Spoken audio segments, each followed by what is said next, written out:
Good afternoon, ladies and gentlemen. My name is Oleg, and I'm the co-founder of UA in Krakow Portal, which has decided to organize the first mayor's debate on migration in Poland. We're keen on this because we are all residents. Some of us have the votes, some don't, but we're still residents. We pay taxes, and we're keen on the city developing well, and we want to contribute to that. So we are very thankful for the candidates who decided to come here, discuss what a city, what an open city means, to talk about migration.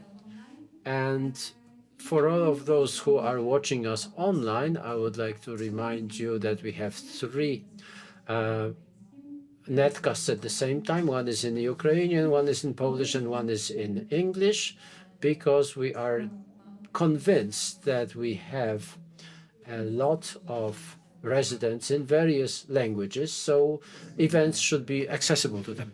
Jacek Wańka from the Radio Kraków for the first mayor's debate on migration. The invitees are Łukasz Dybała,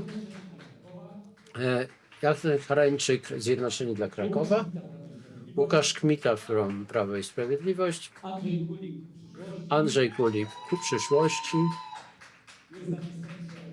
Stanisław Mazur for Lepszy Kraków, and Aleksander Miszalski from the Koalicja Obywatelska Civic Platform. And we will have three parts. First, we will have two questions from the editors and a short survey that will start this debate. Then we will have randomly selected questions. So the candidates will draw a random question and answer it. Then we will have one question that is mutual. So every candidate selects another candidate whom he asks. And we have time for questions from the room, from the audience, assuming that we will have time for that. So we'll see how many rounds of questions we'll have. And then a time for summary, so 90 seconds for every candidate to respond. And when a candidate asks another candidate, they have 30 seconds to ask the question, and the time for summary is 1 minute. The candidates will take the floor in the alphabetic order, except that every round will be started by a different candidate. There will be 5 rounds, but there will be a question in the form of a survey where we will not count the time, but we would like it to be answered by every candidate in one sentence. So what does Open Kraków mean to you in the context of migration as well as national and ethnic minorities? So Open Kraków for Łukasz Dybała. And Open Kraków is one which is strong in tolerance, diversity, that is inviting for everybody, and that also has good integration policies so that we don't get ghettos in Kraków, but so that new residents and the old residents could work together for the common goal, which is a better Kraków. So Open Kraków in the context of migration and national ethnic minority. So Open Kraków is a Kraków that will be very happy to receive visitors from all over the world, or people coming from all over the world, but they have to come according to our rules, and they have to respect the Polish customs and regulations. Open Kraków for Łukasz Kmita is a Kraków of dialogue, respect, a place for realizing the dreams of everybody, but also respecting values. For me, Open Kraków is one that is already here, because we have shown recently that we are open and tolerant, and we respect everybody who comes here. Thank you very much. And for Professor Kulik, Open Kraków is a program that the city has developed before the Ukrainian crisis, and that was almost 8 years ago, and that's a large, multifaceted program for cooperating with everybody who comes to the Kraków, regardless from where, whether they are migrants, whether they are refugees from the Ukrainian crisis or any other crisis. But Open Kraków also means the Open Kraków platform that worked very well during the crisis related to the Ukrainian war. So what should Open Krakow be like? It should be following the tradition of openness, of treating people who come as somebody who brings something valuable to the community. It's a city where everybody feels to belong to the community, and a city which offers opportunities and supports the development as part of its resources. It's the Krakow that we would like and which we are experiencing, because this enthusiasm that we showed and our determination in helping our friends from Ukraine shows that this is what we want, this open Krakow. And Aleksander Michalski will be the last to answer. So Open Krakow is primarily tolerant, accepting everyone regardless of their religion, nationality, views. It's Krakow where everybody feels well, where nobody feels excluded. It's a city that respects both those who came or those who do not necessarily fit the mold, and which also respects and supports NGOs that create this openness.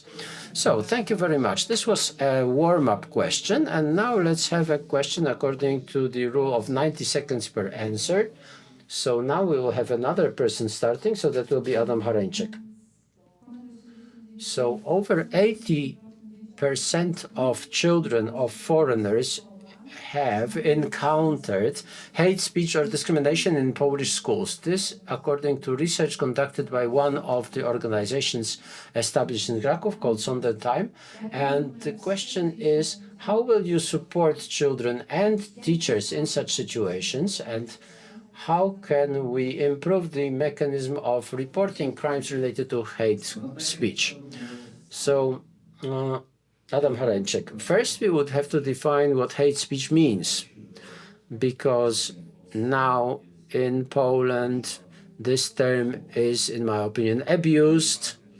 It is too strong compared to what hate speech means, because when we're talking about hate speech in schools, you're talking about pupils or students. So I don't know whether you're talking about immigrants or people of different orientation, because this question is a bit too general. It's about all children that come from outside of Poland, so not just Ukrainian, but all foreigners who are studying in Krakow. I think that integration obviously has to happen. These children should definitely not be excluded. We need to create programs that would be accessible and that would be practicable. And it seems to me that we cannot divide children into Polish and foreign.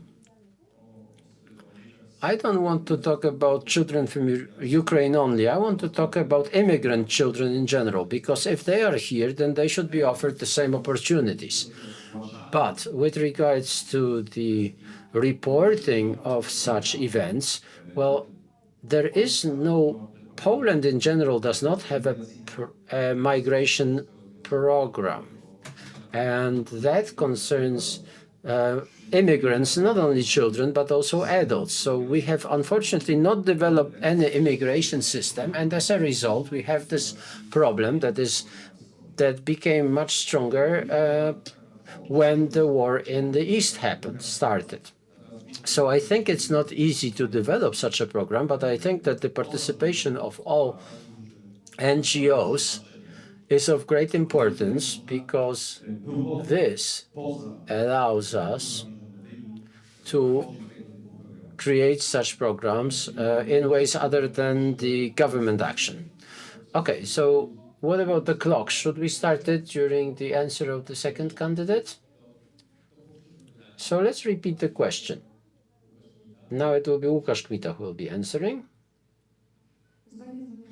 According to research of the Krakow Foundation Sondertime, over 80 children of foreign origin in Krakow schools witnessed hate speech. So how can we help children and teachers, and how can we improve the mechanisms for reporting hate speech?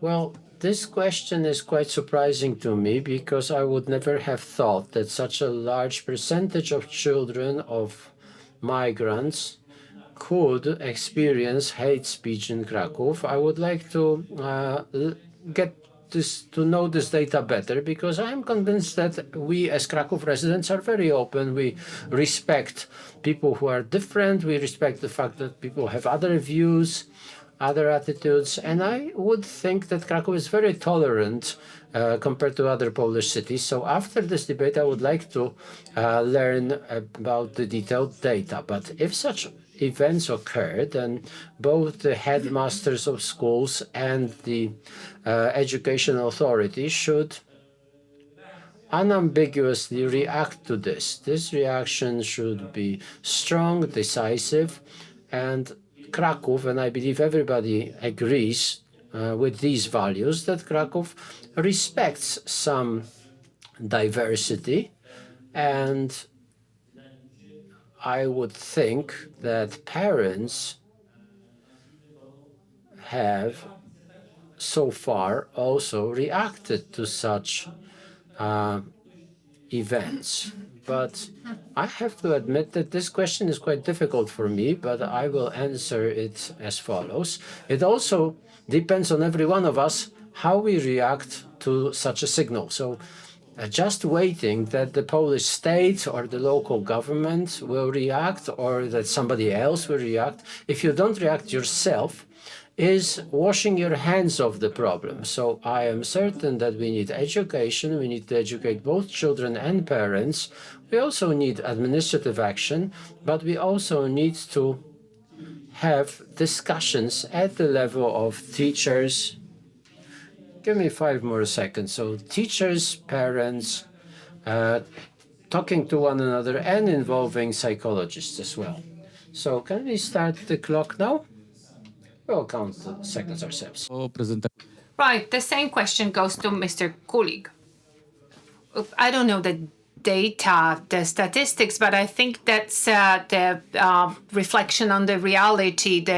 We're past the euphoric period, and we're in that interim period of the relationships between Poles and migrants. And I think it's quite dramatic, and I think we should all try and think about ways to resolve it. As for schools, we have 180 employees in school who are cultural assistants and who report such issues, and they elevate them to parents and to school pedagogical bodies.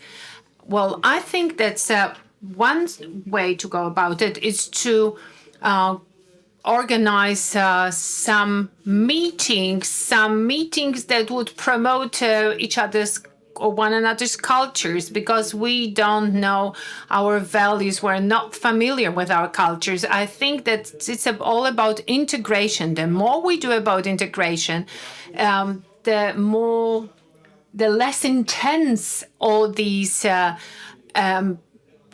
elements would be, but we've passed this euphoric period, and I think we are facing a serious challenge that should be solved both by the local government and by NGOs. Thank you so much. Your 90 seconds is over. Professor Mazur, the floor is yours. So the statistics, the 80% that you mentioned, are they reliable? If they're reliable, I think they prompt us towards deep reflection and true care.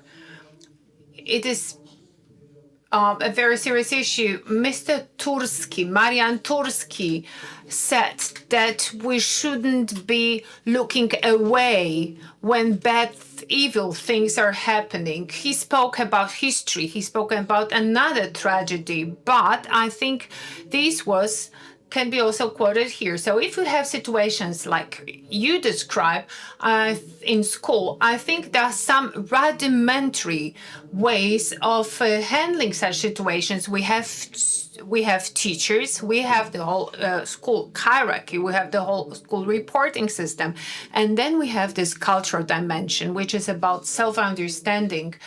A great sociologist and German thinker.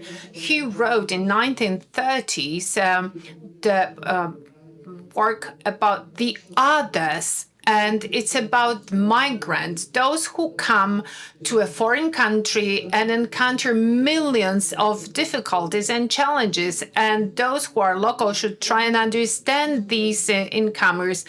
And when it comes to this intercultural dialogue, it's about understanding, it's about having this mutual exchange. Now, I'm not shocked by the statistics, says Aleksander Michalski. Well, the hate speech of different levels of intensity, from criticizing to very offensive, abusive language, well, it comes from parents. It usually comes from parents of these children who then imitate their parents' behavior. I'm not sure whether we use the same statistics, but I've read some statistics that says that verbal aggression increases the risk of physical aggression, and there is this permission to intensify verbal aggression. And I think that first of all, politicians should be made extra sensitive and warned against using such aggressive language. And parents, they listen to politicians. And I think NGOs should be engaged in campaigning among children. I know that we have a bill that is processed in the parliament. And in the bill, there are some concepts and provisions that say that, for example, if there is offers some options of investigating identification of authors of hate speech on the internet. Well, Professor Mazur, I'm not surprised. I'm not surprised by the statistics, because we remember initially how things were, and now we have these huge protests of farmers. We have all these tensions connected with the grain coming from Ukraine into Poland. Well, I'm deeply convinced that most hate crimes they haven't been reported. And I think that parents should be made aware they can report such crimes and offenses, because they don't know who to report them to. Most migrants are not aware of where to go and that they can look for help. And then we should have campaigns among policemen. Policemen should also be made aware how to handle such cases. For many years, Poland used to be a mono-ethnic country. Then we have cultural assistants in schools. But initially, we didn't have any. And right now, at this point in time, we have assistants almost in every single school. And such assistants, they are great integrators and bring Ukrainian and Polish children together. But unfortunately, there are still some vacancies when it comes to school assistants. And they do not have permanent employment, so they should be guaranteed full-time employment so they can assist these children full-time. So question number 2, and we start with Łukasz Kmita. It's about housing policy. Łukasz Kmita, the question goes to you, sir. So the housing policy that you propose, sir, does that policy take into account migrants, including those who are fleeing from war? Well, we've discussed it already. The city has a very limited option to create its housing policy in response to expectations. Well, unfortunately, very many people approach apartments, flats as a part of businesses, and they consider such apartments or flats as investment for their own business and for generating return on their investment. So now we are facing the problem of of flats standing empty. And now the question is how to deal with the political projects that we've had so far. That policy, governmental policy, was not satisfactory for residents of Poland, for people who live here. So one thing is about having land for investment, and obviously policy, housing policy, should follow that concept, the concept that would avoid a clash of two different groups of people, those who've been waiting for their apartments for years and those who have just arrived and they expect to be assisted by the local government. Sir, if I may excuse you, we apologize. There will be time for questions. If you do not agree to our rules, well, the question is, sir, to you about the housing policy. It's that policy that takes into account migrants and those who are fleeing war? Well, it's obvious that Krakow will always find flats, housing for those who flee war. The question is then about the next steps. We cannot have the situation that migrants are sheltered somewhere. Well, we found shelter for migrants instantly, and then there are in between things. There are at this, and they're left and hanging at this interim stage.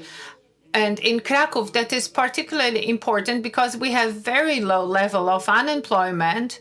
There are many employment opportunities, many jobs. And as we speak about this housing program, here I agree with the governor that we need equality.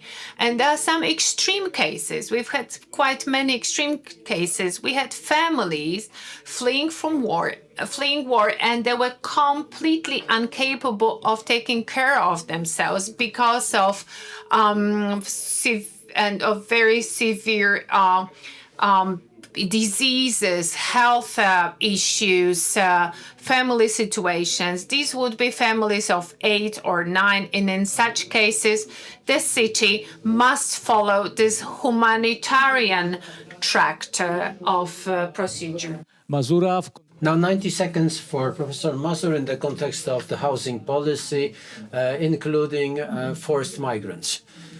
Thank you very much. Housing is one of the fundamental problems of Krakow. We have talked about this at various events. So we're short of 70, 80,000 flats in Krakow. And when you think about housing for people who are coming to our city from Ukraine, for example, I see them as our community. So I wouldn't differentiate between housing for our people and migrants. So if we want people who come to our city to feel full-fledged residents of the city, then they have to be offered similar conditions. Now, the labor market in Krakow is really decent, and finding a job is easy here, but that job may not pay enough to buy or rent a flat, because the prices are going really high. And those who have been here for longer, we would like them to stay because they will contribute both culturally and economically to our city. So we should support them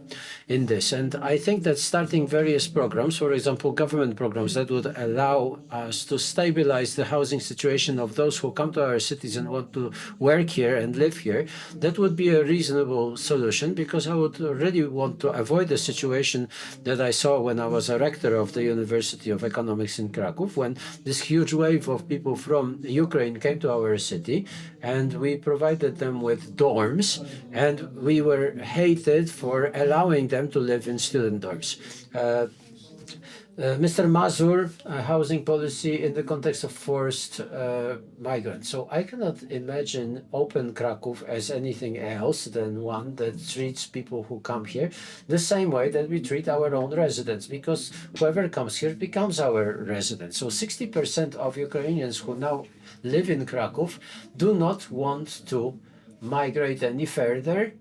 They may return to Ukraine if the war there ends, but if it doesn't end, then they will stay in Poland. And we have to treat them just as Polish citizens. If they have come here and if they want to integrate, then we should treat them in terms of housing equally. Of course, we have a major housing problem.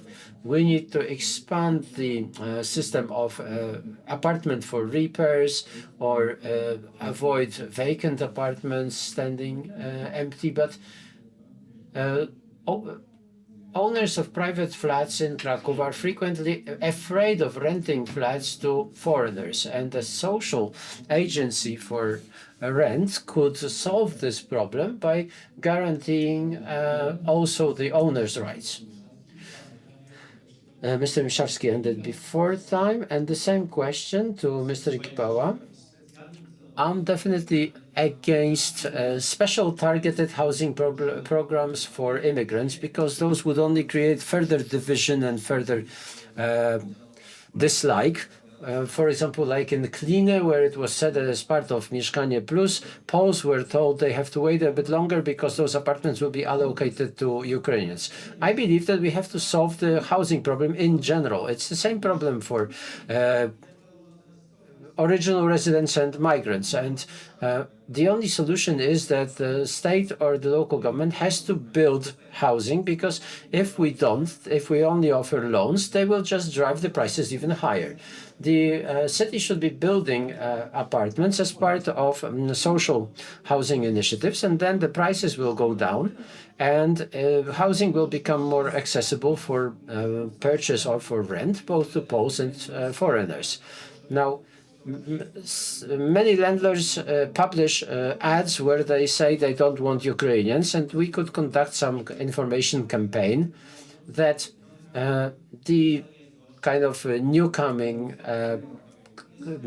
to Krakow is no worse than a resident of Krakow for many years, and we should work on the distribution of housing more even, because I see that quite a lot of migrants are living in, for example, Krowodrza, but few want to live in, let's say, Swaszowice. So we need to equalize this. And Adam Horańczyk,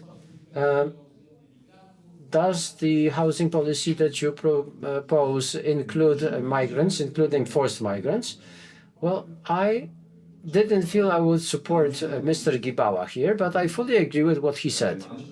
But we need to start with the beginning of this very problem. So I believe that the problem of refugees from Ukraine is perceived in the wrong way.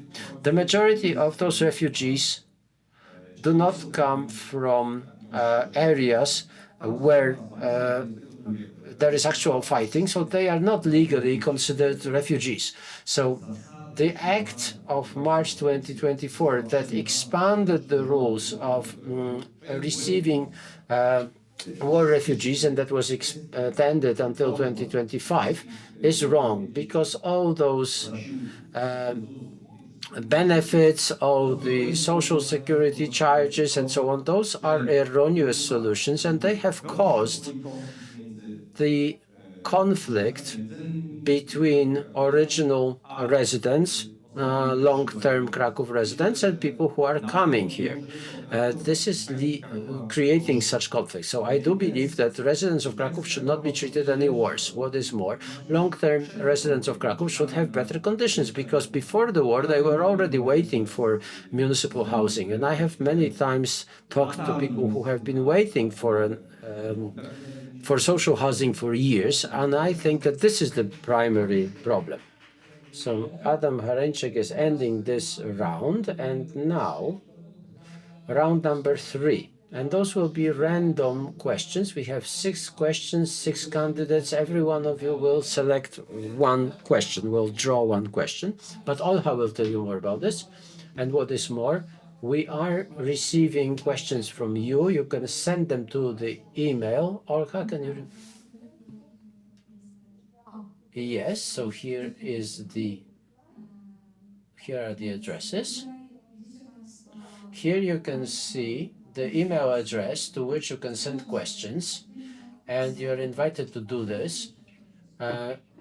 So please send them before the next round starts. And we're telling you about this now so that you have the time to prepare those questions. So whoever wants to ask a question, please send it by email. Now we will move on to those random questions.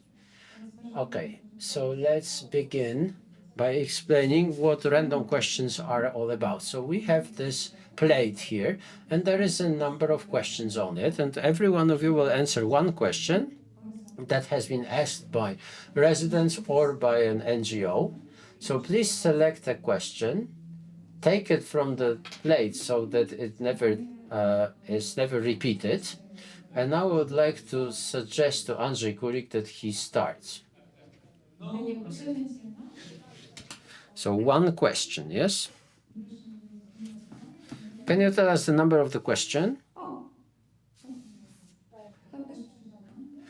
I can read it. So are you planning to create the position of an advisor or an advisory council for migrants and national and ethnic minorities? 90 seconds for your answer. So the position of an advisor is antiquated in the form that it exists now. There should be an official who has the competence to manage. And if this is how we understand this advisor, then that would be right. But I don't believe that they cannot act on according to their own views or gut feeling, but there should be a team composed of various organizations that would create specific solutions for specific situations. And I would touch upon the first question here, which is a very burning problem, which is how do we prepare for the possible eruption of hate, which can happen in our city. It is not impossible, but what is really necessary and really important is to regularly adjust the Open Krakow program to the changing reality, because now we're talking about the minority, Ukrainian minority, but we also have Belarusian minority, which has huge problems, and we also have minorities from Asian countries. And this is also a very serious problem with its own specific nature. So we must remember that this policy in this area has to be very broad, and it has to include very many different communities. Professor Kulik, now I have a question to you, sir, because if you want to talk to us, then we can step out. But I don't believe you should be interfering with everybody. And what is more, look, an advisor is a Pole, and we're taking into account the Polish state. So please do not examine me on my Polishness. No, you don't look like a person who pays taxes.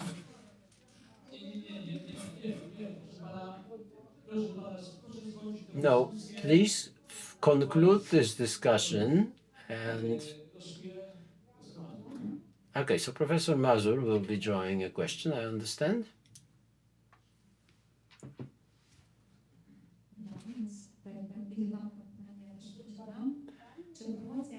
So let me read this. Will the promotion of the city brand among tourists also include promoting an open city? Please describe this. Krakow is an open city, and the brand of Krakow, its potential, its ability to develop, is due to the way it is perceived. And now that we are talking about promoting an open city, please note that we have many very practical activities. And when we are promoting Krakow as an open city, we have tourists who come here, and apart from learning about our culture, they leave us some money, some resources. They live here, they eat at restaurants, they go to cinema and other events.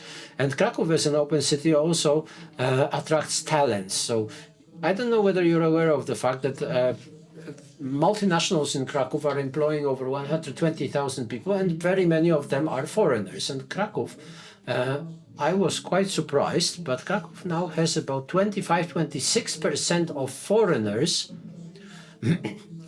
So we are a very international city. We are an open city, because if that were not so, then those people would not be coming here. The tourists wouldn't be coming here. The potential employees would not be coming here. Foreign students wouldn't be coming here. There is an increasing number of students who want to come and study in Poland. So this is a measure of the openness of the city. But can we do more? Of course we can. We have had the discussion about discrimination and behavior that is unacceptable. So we need to combat this. We have to show that the community does not accept it, and that the city has to be forward-looking. An open city can develop, and it can be a good city, simply.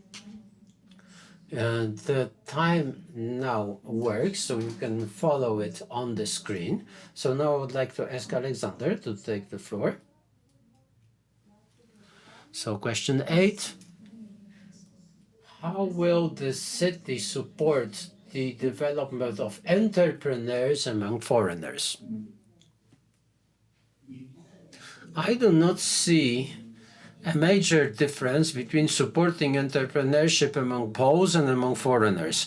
I believe that the way we approach the open city, and where we say that we should be treating everybody equally and should support every resident equally. So I believe that in the case of entrepreneurs, the support should be similar, with maybe the exception that foreigners need some support in integration, some language support. They need courses in Polish, they need interpretation or translation, they may need legal advice because they may have more problems understanding the laws. But in terms of the programs for supporting entrepreneurship, they should be the same for everybody. So we're talking about the support for crafts, for local trade, support for companies which are, for example, suffering because of repairs in the vicinity. So those programs for supporting entrepreneurship, for supporting relationships between universities and the business, support from the tourist fee, because that can also support entrepreneurship in the city,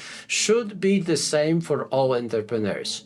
Now, with regards to foreigners, we can provide them with some training, some advice, some help in translation, in understanding regulations, because this is definitely more difficult for them. And I have also been given this request from our interpreters that when you're speaking, please hold the microphone closer to your mouth, because we are having interpretation into Ukrainian and English, and the interpreters have to hear you well. So now, Łukasz, I understand we had question number 8, so this one is 6. So the question is, what activities are planned in terms of linguistic accessibility? Are you planning free classes in English for officials or free classes of Polish for foreigners? Well, definitely. I believe that one of the main barriers encountered by immigrants, by new residents of Krakow, is the language barrier. So definitely we should have classes of Polish for migrants for free. This is as broadly as possible, and this is very obvious to me.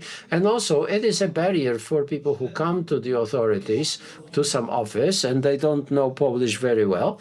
They will have a problem to communicate with the official. Even if you're speaking Polish, you might find it difficult to communicate with an official, but if you don't speak Polish, that will be even harder. I believe that we should have an official in every office that speaks English, and also people who speak the most popular language of migrants to Krakow. So the first number will be Ukrainians, the second will be Belarusians, and then third we would have Indians. So they will be the hardest, obviously, but if we could focus on the first two languages, because those are languages that are quite easy to learn for Poles, so it would be good if we had one person speaking Ukrainian and one person speaking Belarusian in every office. And that should not be that difficult. So that's my answer to your question. Dziękuję bardzo. Thank you very much. Thank you very much for helping us with our plate, with bowl with question. Number 5. Oh, it's a long question. well, we received these questions from many minorities, and this question comes from the Slovak minority. The Slovak minority, national minority, organizes the Sunday school of Slovak language for their children. And how about Romanians, Hungarians, or other minorities that would like to organize such Sunday school for their children in Krakow? Would it be possible to have some premises for free for representatives of migrants to run such cultural events or classes? It's a very long question. We could add other minorities, other nationalities here to this list. Well, it seems as if it seems to me that it is a festival of like a wishful thinking, like Poland should be receiving all those who are not allowed into the EU, and we should receive them in Poland. Let's just think about paying for all that. Who is going to pay for all that? I'm all for helping. I'm all for integration in a sense, but I keep on hearing that we should be offering something for free, that we should be making things available. Well, I think that we should look at things from the point of view of our capabilities. For 2 years, well, we've been helping Ukrainian citizens fleeing war. But after 1 year, it turned out that our hard efforts, our sacrifices met with misunderstanding, our good heart, our efforts in bad faith, well, that turned against us. So we should really think in terms of what we can afford instead of offering everything for free. I think we try too hard. We try to sacrifice too much. Perhaps we should just wait and see, and we should just let it go. Now, this question is, what activities do you assume in your program to support people in Krakow from those who come here fleeing war? Excellent question. We're at the front and at the forefront of organizing help, of supporting our guests, and in spite of certain differences that are between myself and Mr. Kulik, Mayor Kulik, but I remember very well that people on the board of Krakow, they were focused on building the security and safety, and we worked together on that. And I owe you respect, sir, Mayor Kulik, because at the times when we had there was some real threat to life and health, the city stood up and helped, and we opened our hearts and we opened our warehouses. And now let me go back to this question. So the city has its policy, and I believe that together with the General Council of Ukraine and together with the local groups of representations of the Ukrainian minority, we should ask about their expectations, their needs. It's not for the officials. It's not for the officials to come up with programs. We should listen to people. Right. So with that, we're closing this round of question drawing, and now we have mutual questions like a slam bottle, and you have 30 seconds for that. Professor Mazur, you can start. You can go as the first. So my question goes to Mr. Łukasz Gibała, City Councillor. You referred to a certain model of supporting students in Polish schools. You spoke about assistance, language or student assistance in the schools in Krakow. You suggested some changes.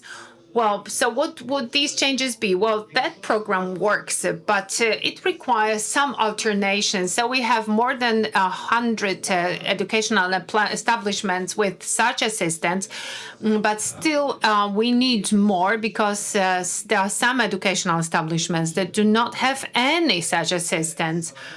And so then we hear some reports as to the terms of employment of such cultural assistants. These people are not in continuous employment. During the summer vacations, they are out of work and then work on the basis of short-term contracts. They do not have employment stability. They do not have the feeling of personal security. They work with children who come from war zones, who are heavily traumatized, and their task is to offer security and safety to these children, and they do not have the feeling of this personal security, stability, because that situation of employment. Right, thank you. Thank you, sir. Just one thing that I wanted to say, do not protect Mr. Gibawa. I'm not going to attack him. I want to say that he's right. In my opinion, it is right, but actually, as a matter of fact, these intercultural assistants, they do live throughout the summer, during the summer vacations. Well, unfortunately, they are not in employment, and they cannot and should not be replaced. And there should be some administrative measures taken in order to resolve this situation. Now, the question will be asked by Mr. Michalski. And my question goes to Mr. Kmita, member of the Polish Parliament. So Krakow received very many Ukrainian students, about 6,000 of Ukrainian students when the war broke out in Ukraine, and everyone was assisting these students so they could pass the exams and they could continue their education. You're talking about Open Krakow, but your very good friend and colleague Barbara Nowak spoke about back then about that being an attack on the integrity of Polish schools. So do you feel that your colleague was right and that her statement was right? Alexander, my very dear colleague and friend, was so in our organization, we have it quite different than in your party, in the civic platform. I respect Barbara Nowak's views, but I disagree deeply with what she believed in. We had to use our hearts and our best efforts because it is in our best interest in Poland to support Ukraine. And now it is not our role right here and right now to stimulate and engage in such futile provocations. It is about citizens of Krakow and residents of Krakow, irrespective of their origin, of where they come from.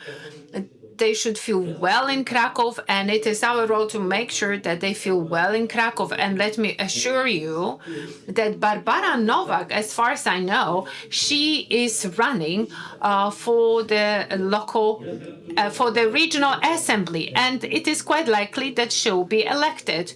And I'm a candidate for the mayor of Krakow, and contrary to you, I'm a tolerant person. And if someone has such views like yours, that's their problem. Now the question comes from Mr. Łukasz Gibała. Okay. Aleksander Michalski, you haven't answered any question in that round right now. So this program, Open Krakow, what is your opinion about this program? What are the main pillars of this program? What are the organizations that run this program? And what is your general opinion? How do you see this program? In general, this program called Open Krakow, that program was started when we received so many Ukrainian residents. And this is the program that, with the efforts of NGOs, facilitates so many activities. And this is the program that is organized at the Krakow Town Hall. And I was personally engaged in some of these activities. I know that some of these efforts, these activities, are no longer that lively, that intense. And some participants of that program, they complain that the city is no longer that actively engaged. And then obviously we have some issues with volunteers. We no longer see that wave of interest. Well, we have so many Ukrainians who continue to live here, and they continue to meet with difficulties. So I think that we should also respond to these difficulties the way we have been responding so far. And my question goes to my friend from my studies, Andrzej. My question is as follows. Why and on what legal basis for 2 years on the buildings, on the facilities which are within the resources of the city of Krakow, there are flags of a foreign country? I understand that this is a manifestation of solidarity, but I do not see any Palestinian flags as a manifestation of our solidarity with the Holocaust, which is happening right now over there. Professor Andrzej Kulik. Well, there are certain legal regulations. So there are certain legal regulations that govern the concept of waving or not waving national flags. So we have this expression of our and manifestation of our solidarity with the Ukrainian nation. And this is why we have these flags on our buildings, which are part of the city resources. So, question asked by Łukasz Kmita, and this concerns the assessment of Łukasz Dbała and the policy of the first period during the war in Ukraine. So Krakow was given as an example of the cooperation between the government and local government and the cooperation with NGOs. And how do you assess it? Was this direction of action when, at the moment the war broke out, there was a very difficult situation, and the city went hand in hand with the government administration, even though their views were completely different? Was that the right direction, or should Krakow have held back? Should it have, let's say, not agreed to such a large number of Ukrainians coming here, suggesting to them that maybe they should go to Wrocław or Poznań?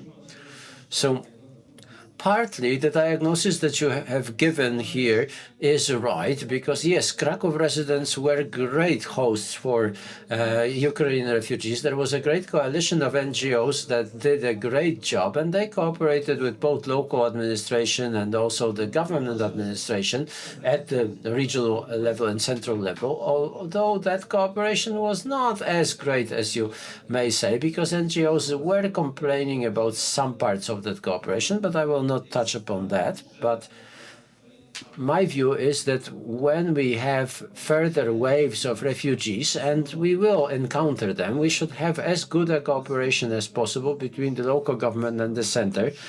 So regardless of whether it will be this government or whether the governing coalition will have changed, but that cooperation should be as good as possible. We should ensure the best possible conditions for the incoming people, whilst not worsening the situation for old-time Krakow residents. And so we should create conditions for integrating the newcomers with the old residents of Krakow.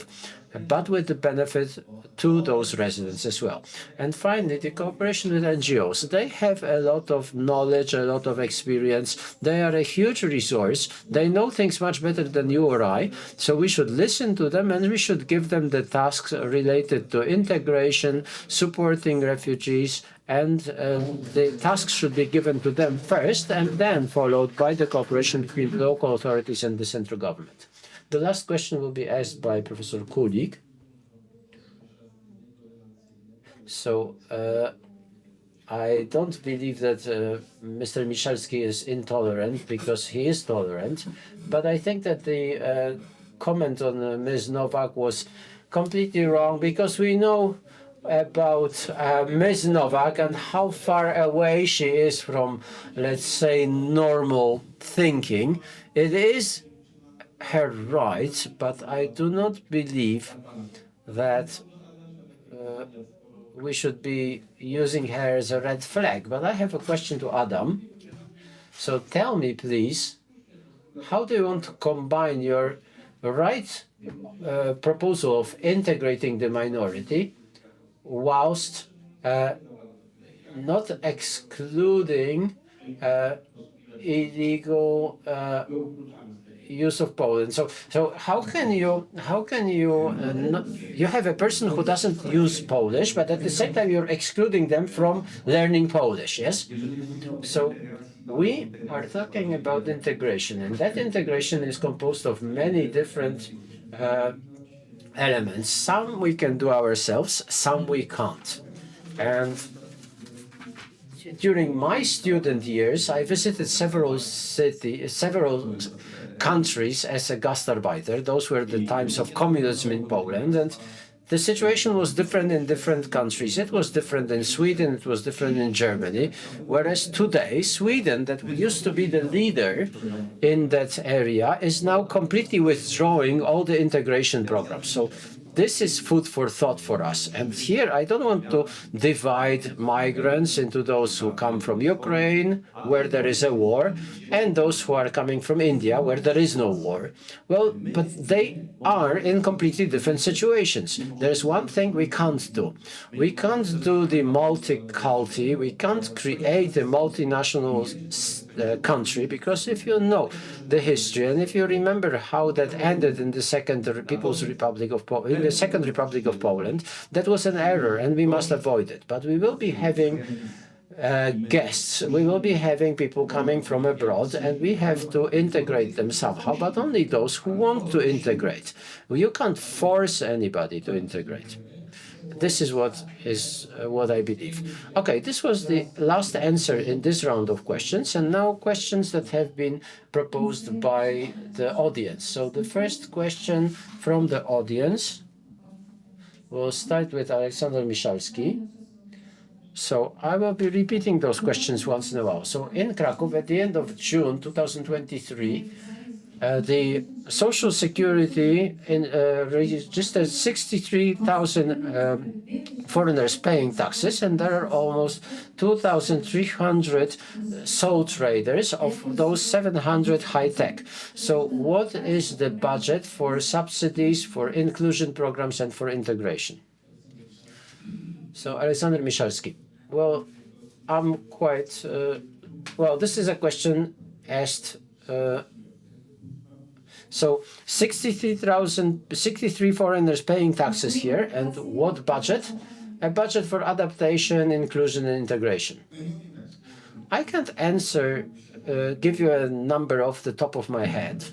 I believe we should have several million zlotys for such activities, but here I'm grabbing numbers from thin air, because we would have to first define what activities are to be taken in this regard, what the needs are. I don't believe that, just grabbing for numbers is right, but I think we should be talking about a few million zlotys. Łukasz, do we need to answer this question? I fully agree with the previous speaker. I believe that tossing numbers here would be completely irresponsible. We have to calculate this. We have to figure out what free courses in Polish would cost, how much integration activities would cost, how much reporting hate speech would cost, how much the intercultural assistants in schools would cost if we employed them on administrative positions. And in the authorities, we should have people who speak at least 2 languages. So that creates further expenses. I would then develop activities as part of Open Krakow further, like the multicultural center that should be expanded, and the administrators of cultures. They work well. We should expand on this, and cooperation with the police as well. So cooperation with the police will require some spending from the local authority. So there are very many such activities, and those jobs should be commissioned to NGOs. But to make sense, we would have to create a budget, and we would then be able to answer this question of what amount we would need in that budget. I think that would be more than a few million zlotys. It would probably be like a dozen million, but once again, difficult to say without calculating it first. Once again, I have to agree with the previous speaker, but he's an entrepreneur and so am I. And when I come into a company, I become the president of the board. I check the balance sheet, I check the assets, the liabilities, how much we can spend, what revenues we have and what expenses, what the profit and loss situation is. This is the first thing we have to do. So I am very much against just throwing numbers here, because we have to first research all of this, and only then we would be able to answer. And the things that have been listed, I support that, but I want to say it once again. If I am to manage the city, I have to look at the revenue, the expenses, and not whether the integration is to be done by force. So if there is extra money for integration to a greater or smaller extent, then we will be able to say what we can finance. Could you remind us of the question?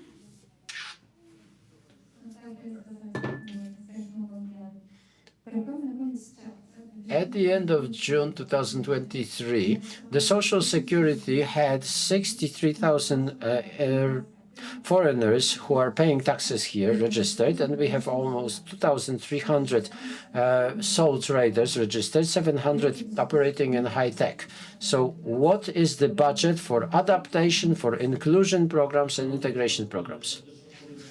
Let me answer.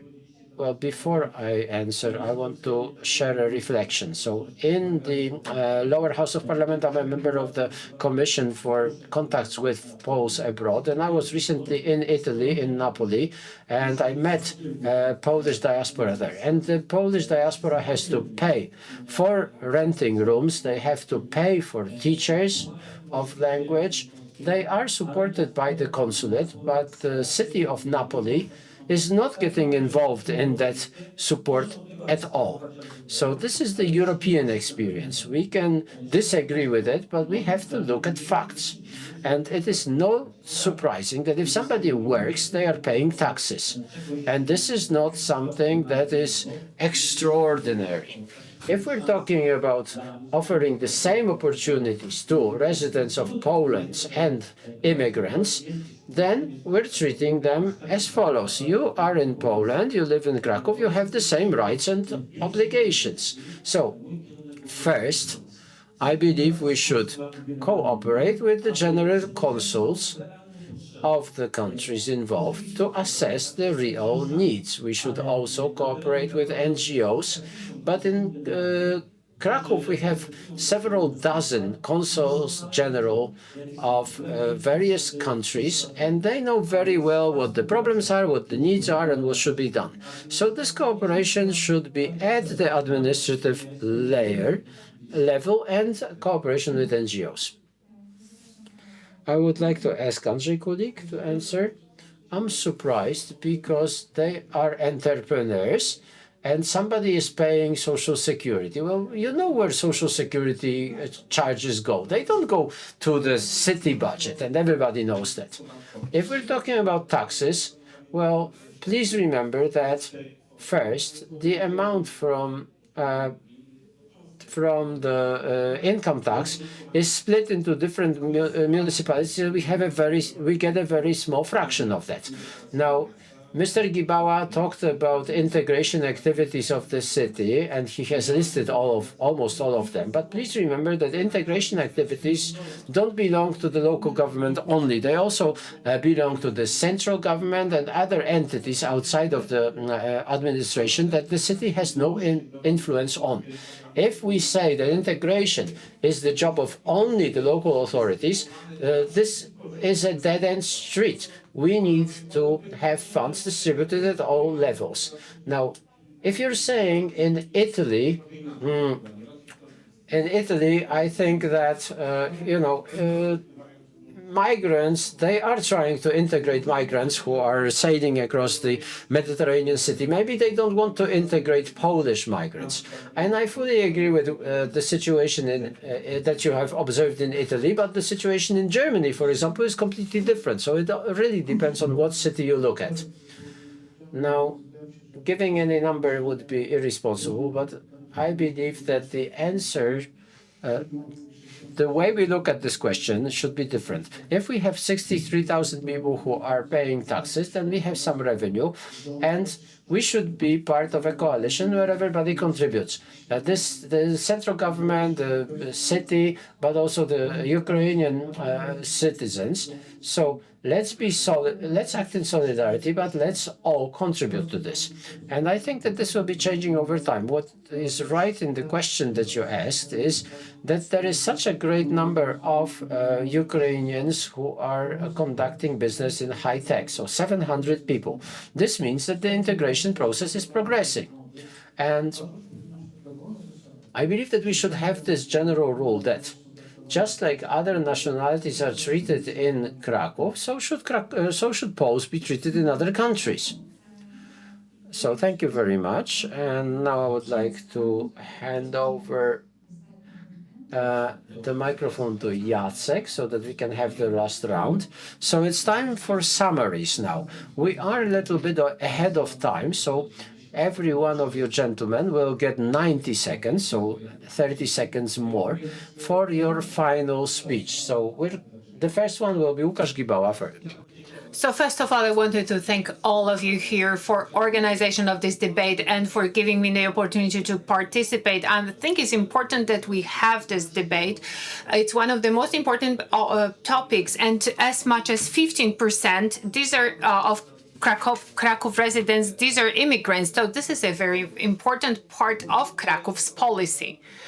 And as you all know very well, I heavily criticize the current authorities of Krakow, but a lot happened in this area. NGOs says they've had great ideas, but I also appreciate the role of the city, of the municipality, with so many interesting initiatives. Well, I think unfortunately certain attitudes will go towards more confrontational model. So I think we need to respond to this very important challenge. I want to make it very clear that we should have something like in Gdańsk, a council of migrants, an advisory body at the mayor, which has both migrants and non-migrant residents on board, and there should be an official function. There should be like an advocate or a speaker or an advisor for migrants. And if I win these elections, I will start my term with appointing such a person and such a council. Adam Skareńczyk, Zjednoczeni dla Krakowa, United for Kraków committee. Ladies and gentlemen, I wanted to thank you so much. I think the majority has very different beliefs from mine, but let me say that was obvious that we would be dealing with migrants. Poles had been migrating, going abroad, and for quite a while everything has been changing, and now we are the host country for many migrants. But we should follow that principle. Paul is the host and the master of the house. And that should be the principle. I've mentioned another principle here, the one about Christ. I'm not going to repeat that, but I think we should be also counting our funds which are available. You might be accusing me that I'm too down to earth, but we should change our way of thinking. We should avoid a situation that by solving the problem of migrations, we push our Krakowians, our fellow residents from the city center. There are lots of investors who buy to invest, and this is why the center of the city is full of empty apartments and empty buildings. That goes for the old town, that goes for the Jewish quarter, etc. So to close and to wrap up, I think we should avoid that emotional approach and leave emotions aside and calculate what we can. Right, thank you. Kashmita. Ladies and gentlemen, I'm the big proponent of Krakow, of opportunities. We need to be an open city because there are so many businesses that need foreign workers. And also, I'm all for Krakow that gives the helping hand to those in need. We're happy that we have friends who come here and they want to integrate. We need to learn about their needs. And as I said, Krakow was the leader when it comes to welcoming refugees and offering them packages. But let us switch the attitude, switch the approach. We should appreciate the needs of our residents, and then, as much as our budget allows us, we should be supporting those who decided to make Krakow their permanent place of residence, because otherwise we're heading for divisions, we're heading for a growing social tension. I'm fully convinced that we have clever, wise, and reasonable people. We have our roots in the Christian culture. We help our fellow citizens, we help those in need, but we also should not allow the others to rule us. Thank you, sir. Professor Kulik. I'll surprise you. I fully agree with Mr. Łukasz Gibała, and I appreciate, Mr. Gibała, what you said about our program, your kind words about our program, and I fully agree that this program is rotating, is ever-changing because of some phenomena. If I'm against this concept of an advisor for migrants at the level of the city mayor, well, for me, such an advisor is a person who doesn't solve any problems. And when it comes to helping businesses in administrative departments, we have dozens of people who speak fluent German, English, Ukrainian, and Belarusian, and they service our foreign guests and our residents who do not speak fluent Polish. I want to emphasize the role of NGOs is here. We work with them and we have this excellent collaboration. It's difficult to estimate the budgetary expenses and investment into that. This year is 1.6 million zloty spent on and allocated to these purposes, apart from other cultural initiatives. And finally, let me say that the integration program is not about throwing a bone. It's about tolerance, and it's about promoting tolerance and that approach. And finally, let me thank you for this debate. This is the discussion full of tolerance, and it's quite sensible. And I think when we talk about helping our Ukrainian friends, I want to mention members of the academia that have been very active here. When it comes to migration policy, we'll be seeing more of that, more migration because of constant wars and climate changes.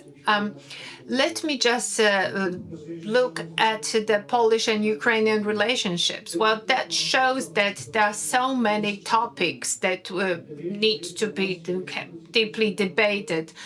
Then the euphoria, that sudden engagement of so many institutions, they build bridges and that feeling of identity. And but then we have emotional conflicts and certain clashes which growing in intensity. I deeply believe that Krakow is a multicultural, open, and tolerant city, and it has always been like that, with its exceptional position here and in Europe. If we want to build that position and make it very strong, let us think about further development and of that city. Thank you, sir. Thank you, Professor Mazur. Aleksander Miszalski, the final comment. Let me say that Krakow has it in its genes and that it's an open city. We've been receiving Armenians. We've been receiving the Ukrainian migrants as well for centuries. Then we have so many foreign students. We have foreign workers working in corporations locally. So we should not look down on them. We should be happy that we have people coming to learn about our culture and to live here. So we need to guarantee equal access to our services to prevent exclusion. We should fight hate speech. This is a key problem and it should not be ignored. Then we should be offering tools to those who come and they have it difficult to integrate. So we should be offering courses and language studies to our officials, to people working in our institutions. We should be also working offering Polish courses, etc., etc. So there are so many great ideas, and we should be increasing our budget to finance that. With that, let me emphasize a great role that is played by NGOs here. And with this Open Krakow, with this program, I think we should work on that and develop that. I'm not deeply convinced whether we need an advocate, an advisor for migration, but I think we should have a council support with migrants. So, ladies and gentlemen, that was Aleksander Miszalski from the Civic Coalition. Well, I'm sorry, but we passed this question and Q&A part by I insist. So Professor Stanisław Mazur, Director of the Krakow University of Economics and Better Krakow Committee, Łukasz Kmita, Law and Justice, Adam Hareńczyk, United for Krakow Committee, Łukasz Wigibała, Krakow for Residents. I would like to thank you, ladies and gentlemen, for coming here. And we've been streaming that debate on our platform in Polish and in other languages. Ladies and gentlemen, we'll be forwarding your questions to the candidates, but unfortunately some candidates, they are not free to continue this debate. But if there are any questions, please join us. Thank you.